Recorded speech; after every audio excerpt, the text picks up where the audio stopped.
For today's video guys, kukuha tayo ng gatas at cups. By the way, ako nga pala si Anthony at nagtatrabaho ako sa cruise ship. Syempre, pagkapihan hindi pwedeng mawala ng gatas. Kumbaga, gasoline station hindi pwedeng walang gaas. Bakery store pero walang tinapay. Gets mo yun no? For sure, na gets mo yun. Sa pagbabarko bilang barista, hindi nga pwedeng puro pagkuha lang ng order. Gagawa lang ng kape at maglilinis ng stasyon. Kasama din sa job description at pinirmahang kontrata namin ay ang pagkuha ng mga gamit o supply para merong mabenta. Isa na nga dito yung gatas na pinakapangunahing pangailangan sa isang kapehan. Usually, ang storing namin is twice a week. Mas okay na nga na may flatbed trolley kasi mas mabilis at mas madaming mapipick up.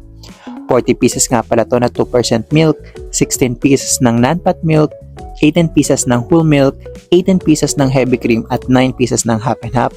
Bali 19 boxes lahat. Yan yung laman ng trolley na dala-dala ko ngayon. Para sa akin, itong pagkuha na ng mga stock yung pinakamabigat na trabaho para sa barista position.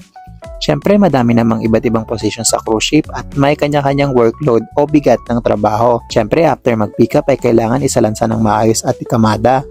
Dapat nga pala, isusundin pa din natin yung PIPO or tinatawag na first in, first out. After naman nun ay pumunta naman ako sa locker ng Starbucks para i-arrange yung mga disposable like cups, lids, at iba pang mga items. Tapos dadalhin ko na nga yung iba sa Starbucks para meron kaming backup. After nga mag-store mukhang fresh na ulit kasi lumabas ng open deck para makalanghap ng fresh air. So yun lang, thanks for watching, bye bye!